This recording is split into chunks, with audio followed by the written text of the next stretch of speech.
Seek first to understand, then to be understood.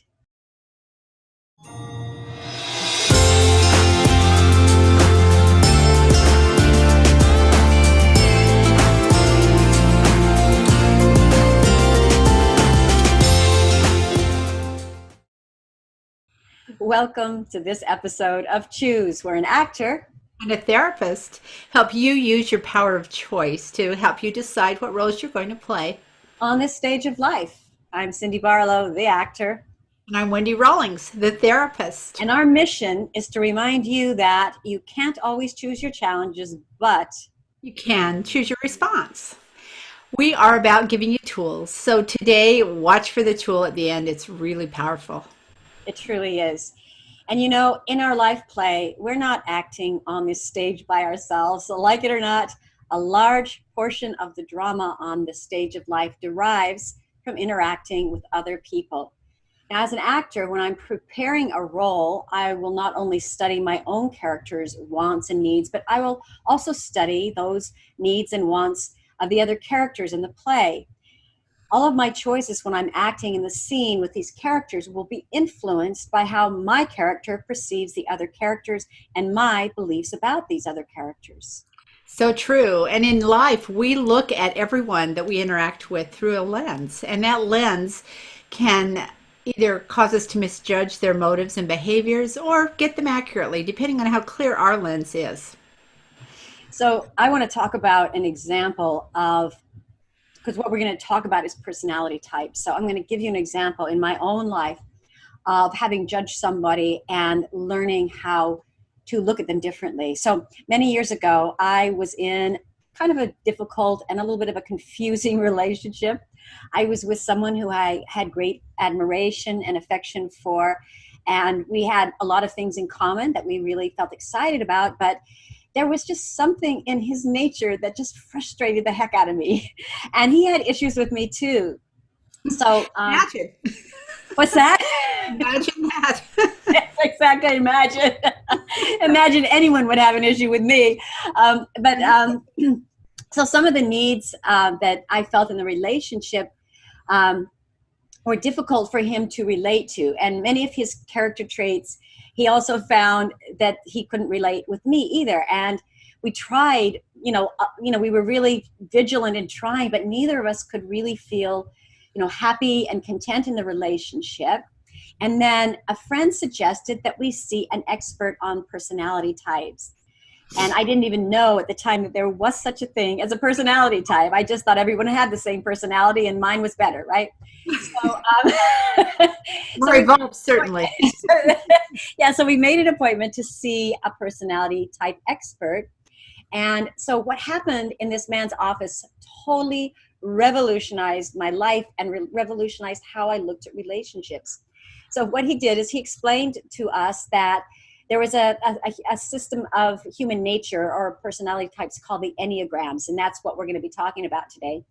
And he says that these systems will classify people in 9 different types, and we're usually just born into a certain type, and sometimes it might be a childhood trauma or something that happens, but it creates a certain characteristic in us and a particular way of viewing life.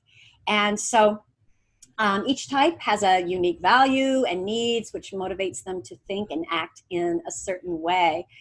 So anyway, he pointed out that the problem with my boyfriend and I were that we were each experiencing 2 different ways of approaching the relationship. And so what he did was he told me that I was coming from more of a feeling Enneagram type, while my boyfriend was coming from a more like logic, mind-centered type. And so to demonstrate what he meant, he had us perform an exercise. And first of all, he asked me to explain to my partner how I felt about a hurtful incident between us. And then he invited my partner to respond in the way he normally would. And of course, his response was defensive and accusatory. And he reiterated that he felt that I was being unreasonable.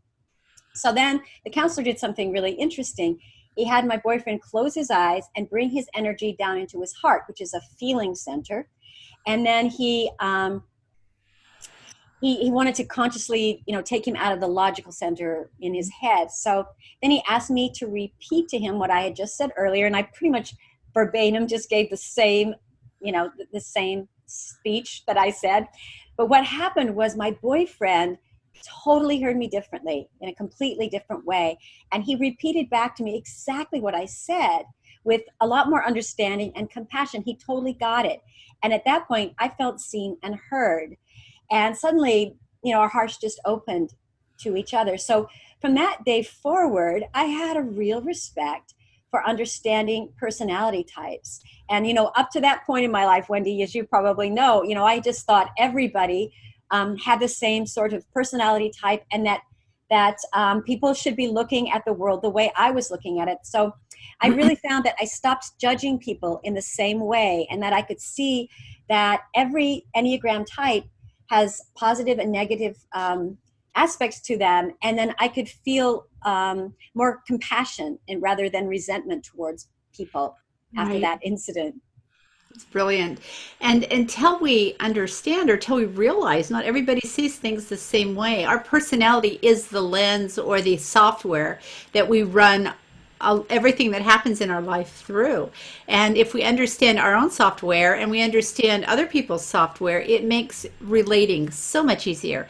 So there's a lot of personality theories out there. There's Myers-Briggs is probably one of the biggest ones. The Big Five personality theory is another one. Enneagram is a little lesser known, but we both love it because it's so rich. And we not only can understand ourselves better, but when you really understand the Enneagram and all of the pieces of it, the relationships that we have with other people can improve so deeply. Very And much so. yeah, it's transformative. It's harder because you're doing a bigger study. You don't just take a test and say, okay, this is your personality and this is your strengths and these are your challenges. You actually delve into some very deep things. So it's my study of myself took 6 months, which wasn't fun, but it was really fun at the same time. So it's worth it. It's worth it. So so we're going to talk about that right now. Yeah. And so Wendy and I thought, how can we introduce the Enneagram types? And we thought, well, let's do it with a movie that everybody knows and loves. And so we decided that we would use The Princess Bride. So we're going to use The Princess Bride to describe these different Enneagram types. Okay, so let me share this screen. Wendy, do you want to talk about what we're seeing here? Yes, this is the Enneagram. This is the Enneagram theory. And if you notice, there's 9 numbers and each one has a name, and we're going to talk about each one and their characteristics and their upsides and downsides. And this is just an overview. And we're going to give you a website at the end where you can go and learn more and maybe figure out which one you might fall into. Yeah. But you'll notice they are connected by lines. And so 9, 3, and 6 are connected. 1, 4, and 7 are connected. 8, 5, and 2 are connected, which means that when things are going well, they'll move in a certain direction. When things are going poorly, they'll move in the other direction. And rather than get into what all that means right now, we're just going to give you an overview and invite you to go to the website we'll give you at the end and learn more for yourself. So let's start with number 1. Number 1. Okay. Number 1 is called the Reformer. The Reformer. And the Reformer is motivated by the need to live life the right way, improve yourself and others, to be consistent with their ideals, to justify themselves, to be beyond criticism and avoid anger. Right. So they're principled, self-controlled, purposeful, and perfectionistic. The So people who do you think that we chose as a 1 for from The Princess Bride? Oh yes, put it down, Princess. Okay, we could have. We're not completely sure, but we decided this is what we've decided for. Out of the cast of characters, she Out of comes the cast closest. of characters. Yeah, yeah. And this is a great one. She has Wesley doing her bidding in a certain way, as a perfectionist would, right? Yeah, yeah, and I think she lives her life in this, like, as soon as she Wesley was gone, she's like, I will never love again. It was like she has these ideals, and there'll be no other ideal like that ideal. Correct. So that's why we chose her as the Yes. perfectionist. And ones tend to be really black and white. You either Very. succeeded or you failed. If I want to talk to a one and get their attention, I'll say, I know that you're trying to do it the right way, or you want others to do it the right way. And that tickles their ears. They love the word right. And it's not that they necessarily want to control the world, but their environment feels safe when the people in it are making right choices, and when they're choosing the right themselves, it feels better, and they can grow in that environment. Yes, and I think one of the other things that I've really noticed about ones is that their inner monologue, their inner dialogue, Mhm. is so, they can be so harsh on themselves. They're Very constantly much. judging themselves. It's one of the harder Enneagram types to be, I think, because there's just this constant barrage of, I should be more perfect, I should do it better. Yeah.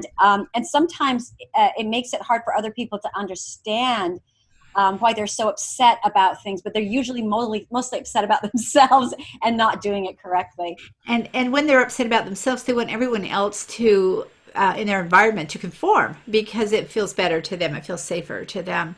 But really, they're harshest on themselves, and they come across sometimes as harsh to other people. But the ones give us direction, gives us vision, gives us the desire and the way to improve ourselves and improve the world. So very important to our life. Yeah, and I So think the one last thing I do want to say about the one is that they can be very critical, and they can come off very critical, but what they're trying to do is really help you because they really care about you and they want you to be the best you can be. They're the kind of teacher that, it's like you really have to earn that A. They very probably ever seldom would give an A. You'd have to really, really work at it. But it's yeah, because they really want to make sure that you are the best you can be too. yeah. I'm doing this for your own good, right? Exactly. Yeah, That's exactly it. yeah. All right, should we go on to number two? Yes, let's go to number two. Number Okay. two is the helper. Okay, And so helpers are motivated by the need to be loved and appreciated, to express their positive feelings towards others, to be validated by giving to others, and to avoid being seen as needy, which is so hilarious because twos, they are so needy. twos Yeah, are. yeah. Well, they're not, they can be not needy, but they initially they start out that way. So let's look at our Princess Bride character that we chose as the Oh yeah, helper. you guys are gonna And love there's this. only one choice really on this one, right? Yes, as you wish. And later on in Princess Bride, he said, "When I was saying as you wish, I was just saying I love you." And that is the motivator for the helper. They believe that love makes the world go round. They want to show their love. They have a natural ability toward empathy, and they're great networks. They're really talented in that area. They love to make connections. But often they're so tuned into other people's needs that they neglect themselves. And then they get a little bit bitter about that because no one takes care of them as well as they take care of other people. And that is the truth. They are That is the so best. true. And it's also too because they're almost like mind readers. They can Yeah. figure out, what you need. And I have a dear friend who is a two, who I always ask her if she'll marry me because she always the best hostesses are two, the best cooks. They will take care of you. And she has this great story that she told me where when she was first married to her husband. He didn't necessarily need a lot, but she would, when he was working at the computer, she would bring him like a sandwich, and he'd say, "Sweetheart, you Oh, don't need to do this. I don't need this." And she just felt really bad because it's like, don't take away the thing that makes you me reject my love. exactly My like sandwich of love. Yeah. Yeah. Yeah. so yeah, so that's the way a two can be. And like you said, Wendy, learning to take care of yourself and learning to put yourself first is really hard for a two. Right, right, it is. And Evolve too learns that there is a balance, that Yeah, they can't fill another person's bucket if theirs is empty. yeah, So they learn how to do a little bit of good self-care so that they can care for those in their world. yeah, Yeah. yeah. So the So go to number three, three. yeah, the three Enneagram type It's the is achiever. Yeah. the achiever. Yep. Okay, so the achiever is motivated by the need to be productive and achieve success, to feel valuable and affirmed, to distinguish themselves, to motivate others, to avoid failure, to impress others and be admired. And one of the quintessential, I think, threes is like a Tony Robbins, right? Yeah. That's anybody that has that drive, that image drive or that success drive, and they bring the success to the world. They're the ones that keep people moving through. If you've ever worked with the three on a committee, they're the ones that just kind of keep moving the things through, and it's great to do that. They are high energy. They can multitask. The downside is that they over focus on responsibilities. They're a little bit more task oriented than relationship oriented. Like a two is all relationship oriented and less task oriented, unless it's your task for them to do. And so the threes are more, let's get this done. And so they can come across as kind of cold because they're not about relationships before task, and so they're a little bit hard. But when they become vulnerable, the image is really important. There's it is. sometimes they feel like what you see on the outside, it's like the perfect Facebook page, right? And it doesn't matter kind of what's in here. I want to look good. The problem is that sometimes they feel like, who am I? I'm just this out there. So I'm the image. I am. It's imposter syndrome a little bit because I am not. If you take away the facade, there's nothing here. And I've worked with lots of threes. They're really fun to work with because they want to get it fixed, and they know that the ones that are evolving know that it's not quite there. But it's really fun to work with them because they're really great about just when they open up. They're really great about exploring themselves because it's an achievement.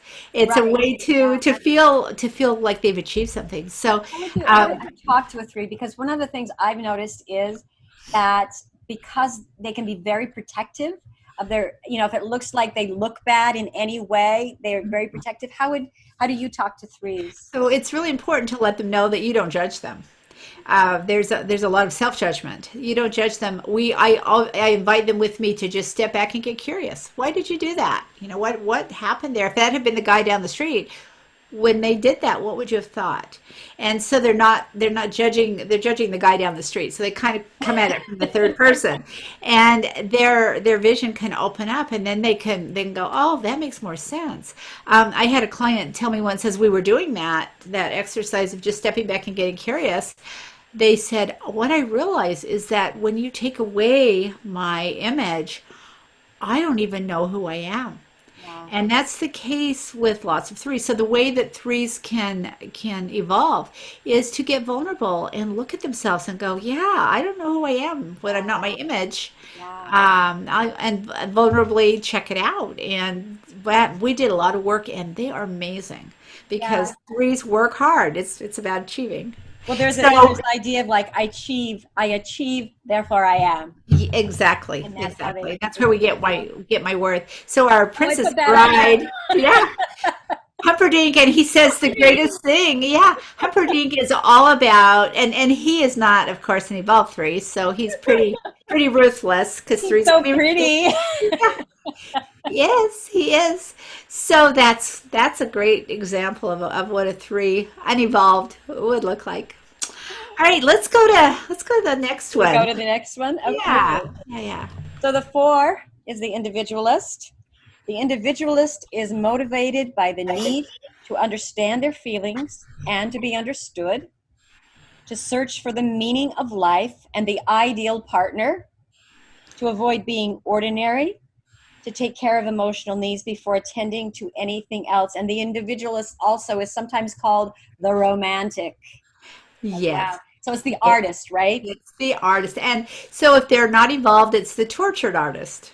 Yeah. And if they are evolved, they're bringing such a depth to the world. That's their gift, is to bring emotion and feeling and depth to the world. I love fours because no one can feel as deeply as a four feels. And they're able to just go with you emotionally, empathetically, and support you through your process. But if you're not evolved, you constantly feel like something is missing, and you're on this gigantic search for what that thing is. and you want to be Waiting, noticed. you're always waiting to live your life. Like, when is my Yeah, life going to begin, right? got to start. It's got to start somewhere. Yeah. And I want to be noticed, and I want to be appreciated, and I want to be loved, and but I want to do it from on my terms. I want you to, I don't want to put myself out there. But I end up putting myself out there to get noticed. But I would love to just do it on my terms, which we have to ask for what we need. It's anything else is kind of a fantasy. Yeah, and I think humans Sometimes, also want to be understood, but it's very hard. There's so much of what they're trying to do is get people to understand, and that's why artists are the way they are, because they want to express themselves. It's like, come into my world, you know. yeah, yes, Yeah. and because their world is so emotionally intense, a lot of the Enneagram points go, ah, stay away from me. That's too much. Like, I feel like I'm getting back sucked in. into the vortex, and yeah, and so stay away from me because I Yeah. don't know what to do with your emotion. Yeah, have you known any fours in your life, Cindy? Well, so I consider myself a five-ish four. So I have definitely four characteristics, as you know. Sometimes Wendy will call me the drama queen, but I have this really wonderful friend that I love so much. And when I first met her, um, it was just like everything in her life was this big drama. And, for the first year that I knew her, I would always be trying to help her. And, like, okay, we got through that drama. And then one day I thought, you know what? I think she's just addicted to drama. And I asked her one day, I said, do you think you might be addicted to drama? And she said, oh, I hope not. I love it. Perfect. I love it. It was perfect. And people that are at that stage of their development don't understand, don't even see the irony of that. No, no. And it's just, But it's part of their evolution. I could understand it because I understand my own drama, right? Yeah, that's great. So our Princess Bride character that we thought came most to that is It's the grandfather. it's the grandfather. And we chose him because he's a romantic.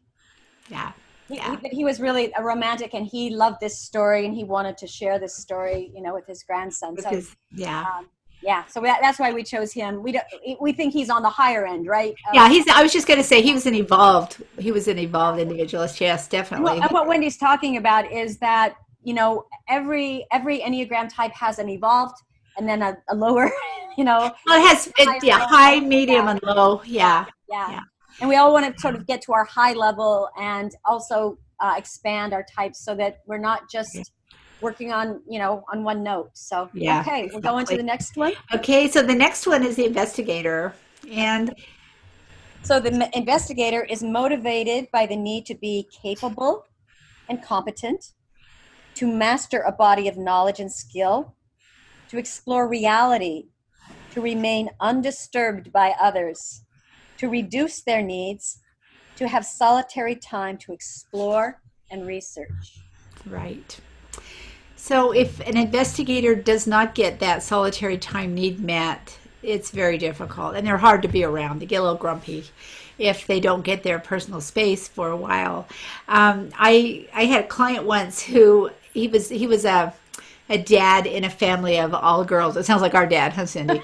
A different dad, and he was definitely a five, definitely an investigator, and he lived with emotional women, and it overwhelmed him. And he said, I could not sit at the dinner table and have dinner with my wife and daughters. It was just too much. It was just too much for me because he needed his alone time. So what he learned to do, the way his house was set up, he had a table and then he had a bar and then the rest of the kitchen. And so the family would sit at the bar, or sorry, at the table. He was at the bar and he would sit at the bar and he would eat parallel to all the estrogen in the other end of the room and all the drama going on. And he said, I found that bar was sort of a boundary for me, and I was able to be there without actually sitting at the table, and it made everybody happy because before I would just go somewhere else and eat my dinner. And so investigators often need that emotional boundary because they don't live in their emotions, and they can get overwhelmed by them. Can I add one other part to that? Because I also think that when you're dealing with a five Enneagram type, they need to know that there's a beginning, a middle, and an end. So like if you just said to a five, let's be friends, can we talk? Could we talk and be friends? They'd be like, okay, what's going to be required? But if you said to them, could we talk for 15 minutes a week and just share our lives? Yeah. Then they would be like, oh, okay, I can do that. Yeah, they need structure. They need dependability, predictability, and that works best for them. They it's not that they're not emotional, but they process their emotions by By themselves. themselves.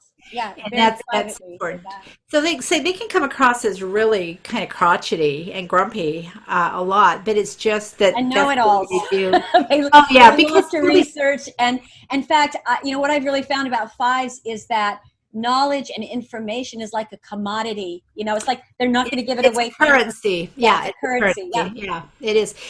What I found with my fives on my caseload, and I don't see many fives because they don't think they need someone else to Absolutely.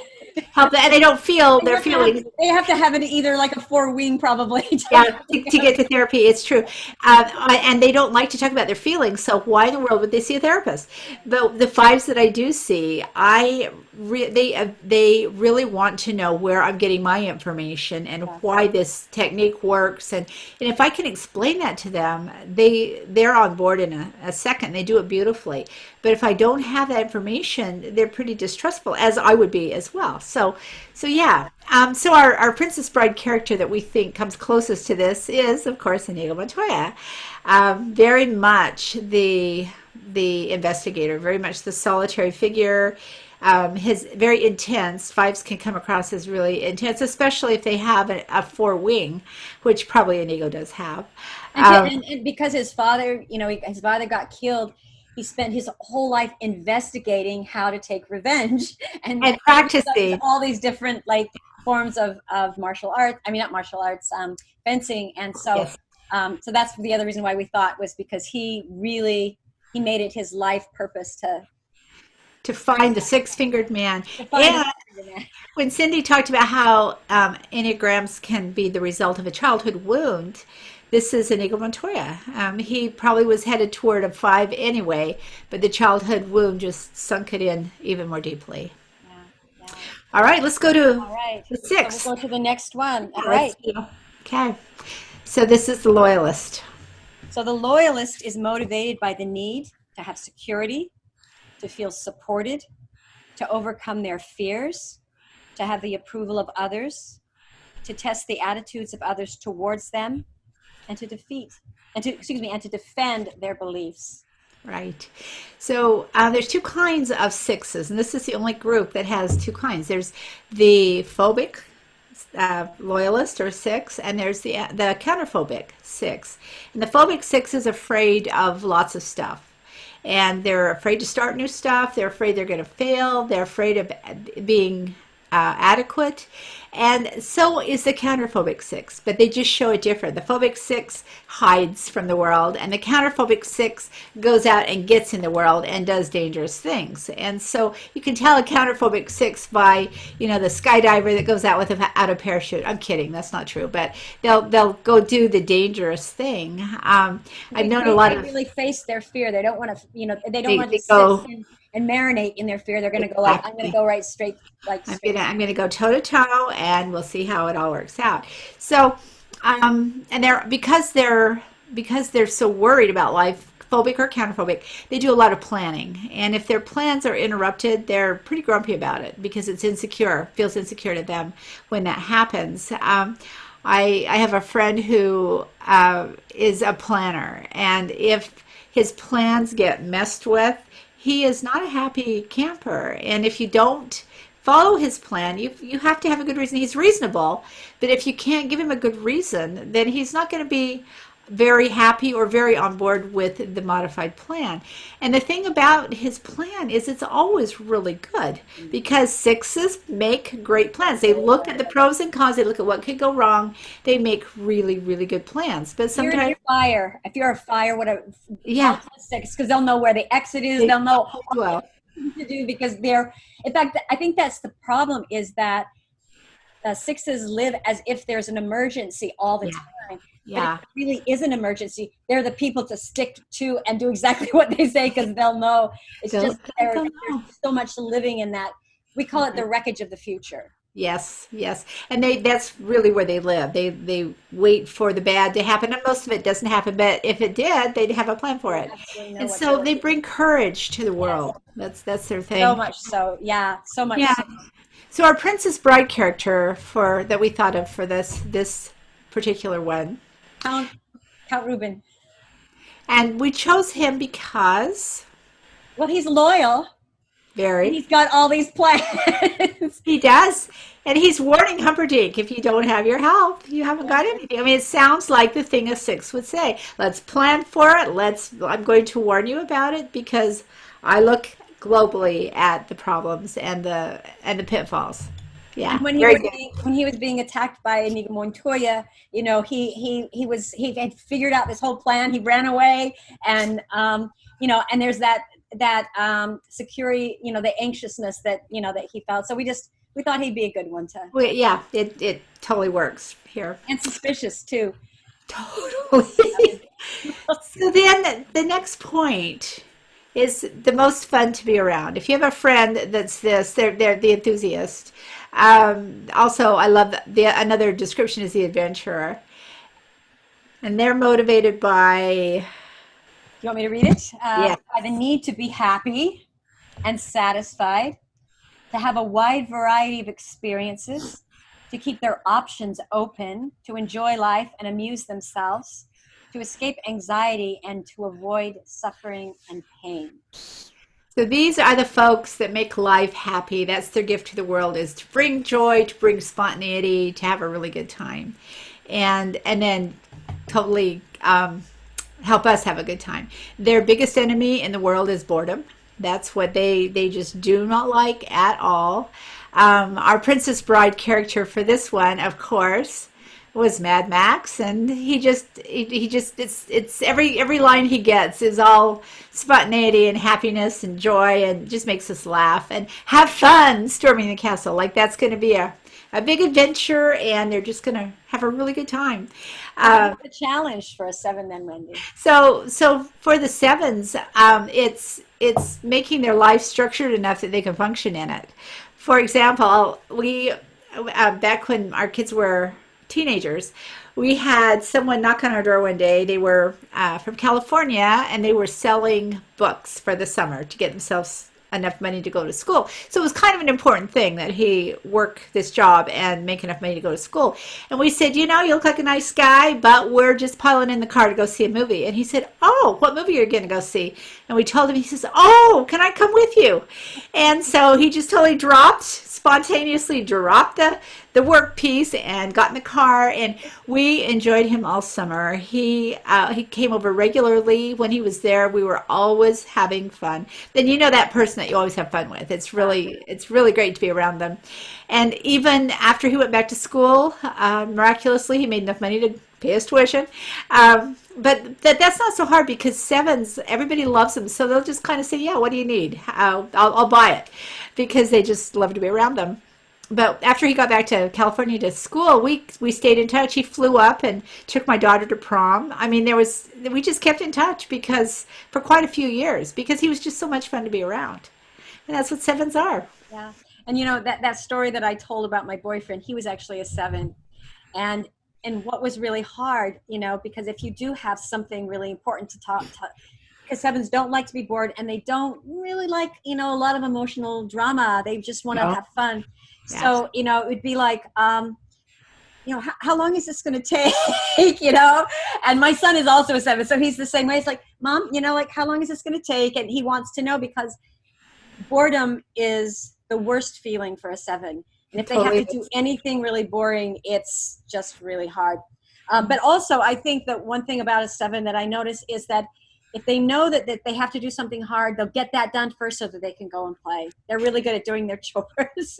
If Yeah, need be. it's a motivated. Yeah, they're very If the more evolved they are, the more I hate to call it self-discipline, but it probably is for a seven. they can be very self-disciplined because they don't like to be bored. So I Right. at least, and they're very often entrepreneurs, and you know, thinking about ideas. Sometimes they have so many ideas they have a hard time completing them. So Yes. they're, you know, jack of all trades, Yeah. not necessarily master, you know, of Yeah. them, but Yeah. Yeah, they are probably the best. Oh, and we didn't say this about this the 7 Enneagram type. They're the ones that like themselves the most, which Yeah. is a really nice thing. They seem Yeah. to like themselves, and so that's pretty awesome. That's really great. Um, we can talk about this a different episode, but there's personality types that dig pretty deep, like fours do, and sevens just kind of skim along the top. So they, of course, they can like themselves. They're Yeah, not going to go exactly. going to Yeah, mine deep enough not to. So yeah, yeah, but exactly. Yeah, but it makes them really fun. So our next one it's a um, challenger. is Okay, the challenger. this one is a very interesting one. We both have really interesting experiences. The challenger is sometimes also called the boss, Yes. motivated by the need to be self-reliant and strong, to make an impact on the world, to assert themselves, to stay in control, to prevail over others, avoid being weak, and to be invincible. And we could also say, I lead, therefore I am. That's right. These people are leaders. They are natural born leaders. They are not very good followers because they're supposed to be the leader. And the evolved ones know that following is part of leading. But the unevolved ones, they want to be in charge. They expect to be in charge and they expect to be listened to. Consequently, their ability to have relationships, if they're not evolved, is really low. Their task and their need to lead takes precedence over any kind of need for a relationship. They'll have a relationship with you as long as you follow them and do it under their terms. I sat down with a group of eights once, and we Oh, were I asked. see you. I know, it was really fun, actually. I enjoyed it, but in the beginning, and these were, I would say, average to evolved eights, and what their task was, I gave them a big piece of paper, and I said, write down your strengths and write down your challenges. And 10 minutes later, they listed, they'd almost filled the paper with strengths. And I says, oh, good. Turn it over, show me your challenges. And they said, we didn't write any challenges that we have. And I Wow. said, why? You know you have them, right? And they said, yes, but if we wrote them down and people saw what they were, they wouldn't follow us. And I was absolutely flabbergasted at their insight, at their belief that they wouldn't be followed if people saw that they had challenges too.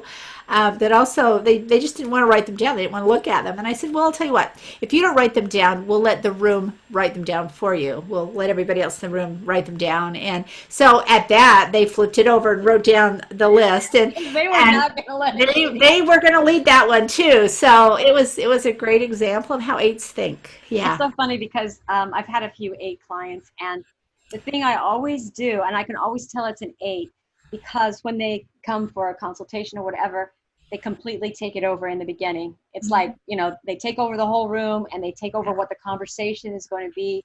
Yeah. And what I notice is that it's really important to let them do that, because that's how they'll trust you.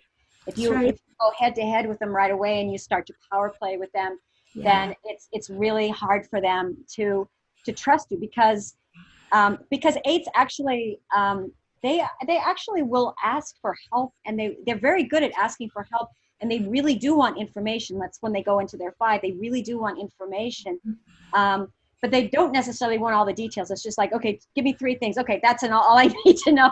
Just the facts, Just ma'am. the facts, yeah, because like I don't have. Also, too, the one thing I also love about eights is that all the eights that I have like texting or phone conversations with, it'll be like, hello, yeah, okay, got it, all right, bye. And you don't have to worry about like, oh, how are you doing? Yeah. It's like they don't want to go into any of that. No, it's not about the relationship. Yeah, it's the task. It's not the relationship. Exactly, yeah. What eights bring to the world is leadership. They bring direction. They bring vision. We need eights to Yeah, function. But preferably evolved eights. Yeah, yeah, yeah. But also when eights have a bad day or a bad time, my clients that are eights, when we really get down to what's the bottom line, they just crumble. It really is amazing to watch them go from being super, super strong to being almost completely helpless. Probably more so than any of my other clients go from here to here. It's really true. And I've noticed the same thing too. yeah, Yeah, it's yeah. and so it lets you know that their ability to lead and be strong and put up that strong thing is true. It's not a facade, but underneath that is also a vulnerable person. They can And be so vulnerable, and which is another reason why if they feel like that you've attacked them or something, they will attack back, mhm, really hard because they're so vulnerable. They put up, exactly, a guard. exactly. Yeah. So our Princess Bride person for That's eight, who it is. obvious, Oh my God, obvious. my It would be cursor. inconceivable to have anyone else. And this is totally unevolved eight here, and he just poured brown beets to everybody that's The in his giant. path. You were supposed to be this Colossus. He just it seems, well, it really is inconceivable, is it not? Yeah. So then that brings us to the last number on our circle, and that would be the peacemaker. Peacemakers, wow, we love peacemakers. We do. Oh, yeah. The peacemaker is motivated by the need to keep peace and harmony in their environment, to preserve things as they are, to merge with others and avoid conflict, to escape upsetting problems and demands on them, to avoid having to commit to decisions. I So it's think this is all another really hard one actually to be. it is because it's about how do I keep the harmony. So you're not only taking responsibility for yourself, but you're trying to keep the harmony out there too, and that's a lot of people to keep track of, and of course it's impossible because we can only just keep track of ourselves. They tend to be the least judgmental of the points. It's about relationship with them.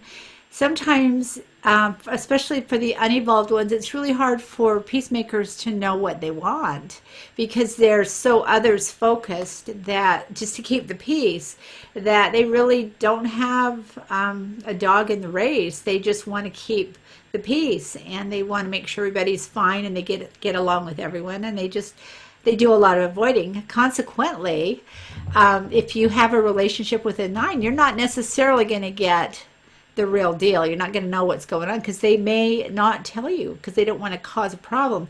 And then what happens is the nines store up incidents of resentment and where they didn't get their needs met and they've met yours and maybe you didn't do it right and they store it up, and then nines are famous for all of a sudden blowing up, and this peacemaker becomes a volcano. And Like, who am I with now? exactly what happened to that nice person that I was talking to 2 minutes ago. Uh, And so it's sort of it isn't all at once usually, but it's sort of accumulates until boom, you've got the problem. So what and peacemakers, I was also going to say peacemakers have something in common with twos.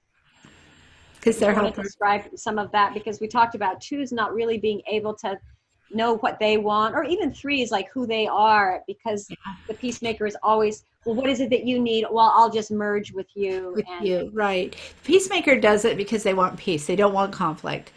The two does it. The helper does it because they truly want other people to be happy. So the two is about other people and more. I don't want to use the word selfish and unselfish, but it's more about the other person. Peacemaker is more that's their about them. purpose in life. Their purpose Yeah, in life. Yeah. yeah, the purpose. So peacemaker is more about them not having to be in a conflict, and so those are the big differences. You And can so always tell because it's like, sweetheart, what movie do you want to see? Oh, uh, whatever you want, right? and it could be because they don't want the conflict of the hassle of having conflict, or it could be about I really do just want to please you. So peacemakers are less about pleasing you and more about keeping themselves safe from conflict. Helpers are more about pleasing other people, and if they get a conflict, they don't really care because it's because they did it wrong. You wouldn't be upset at them if they'd done it right. They take their responsibility for that. So it's a different flavor. It looks the same on the outside sometimes, but it's after you get in and play with it a little bit, you see that it's really quite different. But we need peacemakers. We love peacemakers. Evolved peacemakers get to the point where if you do bug them, or if there is going to be a resentment, they'll tell you in the moment. They won't store it up. So there is no need to blow. And that's the antidote for the peacemaker, is to say, yeah, I will talk in the moment. I will put down my fear of conflict, because this might be a tiny conflict, but I know if I keep storing it up, I'm going to get that big conflict that I really hate. They So really have to take a risk, and it feels mhm, very risky for them totally to does. say I'm upset, or to even ask sometimes for something that they need, because it's like anything that would seem like, they'll say something and test the waters, and then if somebody has a response that they don't like, they'll just so it's a They big just back risk. right off. Yeah. So our Princess Bride character for Peacemaker, we thought was really a good one, because he's a big giant. You would think he wouldn't worry about conflict, but yeah, he just loves to keep people happy on both sides, as it turns out. Fezzik is just the sweetheart of all, and really we have to say, if seven is the fun, then the sweetheart is definitely the peace. Totally is. Totally is. And it's really easy to have a relationship with a peacemaker as long as they'll tell you when they're not happy with you. That's true. Yeah. So do you want to talk about So after hearing these descriptions and seeing the Princess Bride, hero or villain they match up with, and realizing that every personality is necessary, there's not one that's better than the other. It's just all who the we world go are. around? It is, and it's whether we're evolved or not evolved or somewhere in the middle, evolving. We wanted to send you, and this is your kind of our suggestion for the tool for this webcast, is to send you to this website. This is where I really like this website. There's a lot of Enneagram websites out there, but this is the one that I like the best. It's got the best information, and it matches up the closest to what we looked at today. And if you go there, you can just click on the um, Testing. no, not the testing. There's if you scroll down, well, if you go to Oh the yeah, Enneagram we can't scroll Institute, down. It'll yeah, just you tell you can't to scroll down click because on it's it. a. But anyway, you go there and it'll talk about find your type, and then what the best way to do this is just to go through and see which descriptions fit you, and if it feels like it fits you pretty well, because there's 9 of them, as you know, then click on that one, and then go look at it, and it'll have an expanded view, and just click on that view and see which numbers resonate for you, and then you can they have a test that you can take, or they have a free test that isn't as accurate, but if you want to do more and just take the test, you can do that. Or you can just kind of read and do what I did that took 6 months, but it was worth it, and just kind of I'm still work figuring with mine out. So. yeah, But well, it's and so much fun because there's just so much to learn, really, and it's there really is. a lot There of fun is. to And the do whole it. idea is that we want the best parts of all 9 pieces as part of us. And as we evolve and get older, hopefully we have that. So just take your time and figure it out. And then at the bottom of every description, it has relationships. Like if you're a 3 and you think you might be married to a 7 or an 8, you can click on that number and it'll show you the challenges and the strengths of that relationship. And you could even get your partner to take to go through and see what they are. But my favorite thing is not to do that. So if I have a client that I have not been able to figure out, I will go in and think, okay, which things do I think this client is? And if I think it's this number, and then I know what number I am, I'll look at that relationship thing, and it sorts some things out for me. And their client might be a whole different Enneagram point, but the way that they're reading to me is the one that I've chosen for them to sort out the relationship. So that's your tool. That's Yeah. the place to go and I really start also want figuring to it out. encourage people, because it really does change the way you can talk to somebody. I had an incident with an 8 who got very upset with me about something, and she just yelled at me, and I started crying. And you never cry in front of an 8. Let me say that, okay? You never cry. They do not like weakness. So if you show weakness, so I went to a friend of mine who's an Enneagram expert, and she had to coach me, and she's like, no, you've got to stand up to her, and you've got to say this, and she basically gave me a script, and I'm terrified, right? but I said the script, and it's amazing because after that, she we were friends, and but Wow. so So the idea is that an 8 doesn't like feeling words. So if I say to an 8, oh, I'm feeling really, they're like, but if I say, I think that we should do it this way, they're like, oh, that's interesting. Yeah. So, Yeah. so like there are certain words that you use with different types, and it Right. really, I'm not kidding you, it so works. Makes a difference. And that's why this is important. And it builds rapport right away. You have way successful communications. It's like So it's a superpower, really, it right? is. It is. So we're going to be framing the next four episodes around using the Enneagram, not so much calling on the Enneagram points so much, and it's not going to be theoretical like this one was, but it helps to have this background. It will put you ahead as we're looking at resentment. It's where Yeah, as we're we're looking at headed. or even in our other ones, we'll probably be talking about Enneagrams because we just love them, and it's just a Right. really easy way to have a discussion about Right. personalities and the people in our plays. So It anyway, is. we want to thank you so much for joining us in this episode of Choose. And of course, if you'd like further information, I do coaching. Wendy does her work as well. But if you want to check out my website, you can go to www.cindyloubarlow.com. I have an academy there. And also, I have a book. It's called Playing You, A Star is Born, and that's on Amazon. And I would love for you to check that out as well. And I'm at wendyrawlings.com. Come over and see what we got there. And we're both going to be putting the resources for the Enneagram types up on our website. I think Wendy has a lot of other resources on her site as well. I do. So until next time, remember that you cannot choose your challenges, but You can choose your response. And you can choose to be compassionate with yourself and with others. by studying the Enneagram personality types. Thanks for being here. And Thank you so please much. subscribe if you haven't. Check the next video and leave suggestions and topics for the future. Yes, choose to interact with us. Thank you. Bye.